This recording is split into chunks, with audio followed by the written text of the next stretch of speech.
3, 2, 1. So thank you for driving all the way down to San Diego. I'm glad you're going to make use and do something here before you drive all the way back up. But especially with the shoulder out, a couple of things we did. We focused on footwork in kind of 2 applications. The second application was a little more straightforward of like, let's change your footwork timing. But the first one was talking about specific scenarios that got you to ground through your feet a little bit more.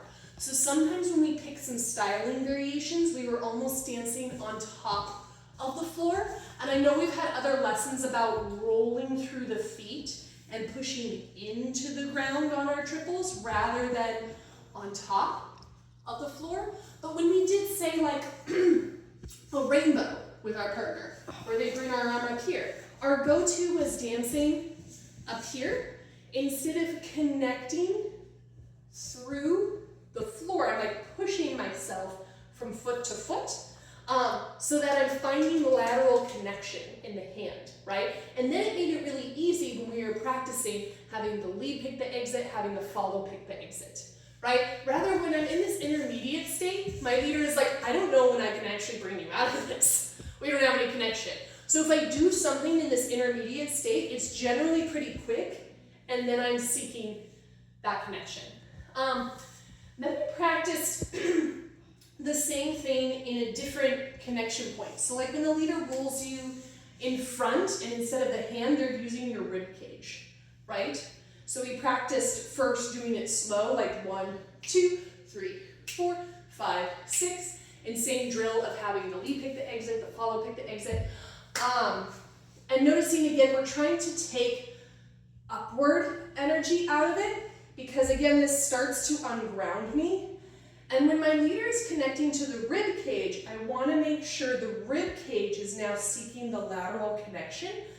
Versus when I have the hand, I can have a little bit more freedom in my upper carriage as long as I'm transferring weight, right? My leader's still going to feel it in the hand. But if they're using my rib cage, I can't move this as much in order to seek that connection point. So then we talked about, okay, when we're not taking 2 beats, when we're doing 1 solo beats, right? I can rotate to ask for that exit so that I'm going lateral, lateral, lateral, lateral, and then with the right, when I'm going over to the right side, I rotate the left shoulder. And what that does is it makes my left arm available to my leader to use. Now sometimes they don't always pick this up.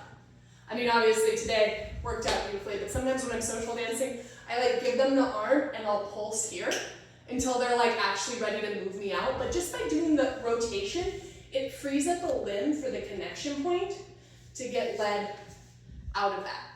I feel like when we first started with this, we started with, I skipped one, we did the inside roll. So we did inside roll to one of these, the like out and in, and out and in. We talked a lot about slowing this down and really waiting for each one of these to be led. Away and towards, away and towards. It's all led through the connection. Rather than, okay, I got let out, and now we're both solo dancing, and then hoping to find connection at the end. So then if my leader opened all the way out, chances are I'm matching that angle. If my leader is doing this from a square position, same thing for me. And then we were just taking a little bit too big of steps sometimes on that landing moment from that inside roll. So we went da-da, ba-da, ba-ba. We took a little bit too big of a step. That made it harder. So keeping the step size small, I can actually move the right foot. It's a little bit of an illusion, but I almost put the left foot underneath me, and then I have the right foot where I can reconfigure the distance, so to speak. Another example we talked about with that is like, if you've ever seen these ones, it's less about upward on top of the floor, because then we don't have connection through it, right? Rather than if each one is a little bit more grounded and staying connected in the hand, then I can change something to let my leader know I would like to exit this, please. So then we talked about some more straightforward footwork variations and just revisiting some concepts we played with before, where we talked about flipple timing, where we can do that on the 3 and 4, we can do it on the 5 and 6. But really the main idea was grouping a flipple to a triple, right? Because it gives us natural acceleration. So instead of quick, quick, slow, quick, quick, slow, I'm now going slow, quick, quick, quick, quick, slow, right? And it gives more energy into my basics just by changing that. So first one we did, left side pass, right? 1, 2, slow, quick, quick, quick, quick, slow. And I think you actually liked the rotated out variation. And then I had you dance. So when we do the flipple on the 5, 6 and, that means I have to use a 1 and 2 in order to group that slow, quick, quick, quick, slow.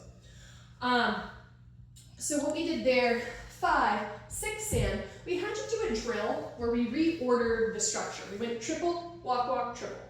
Triple, walk, walk, triple. And you just did basics with that timing. So you did a sugar push, triple step, walk, walk, triple step, walk, walk, triple step, right? That way we could group these two together, say from a sugar push, walk, walk, triple step, 5, 6 and 1 and 2, right?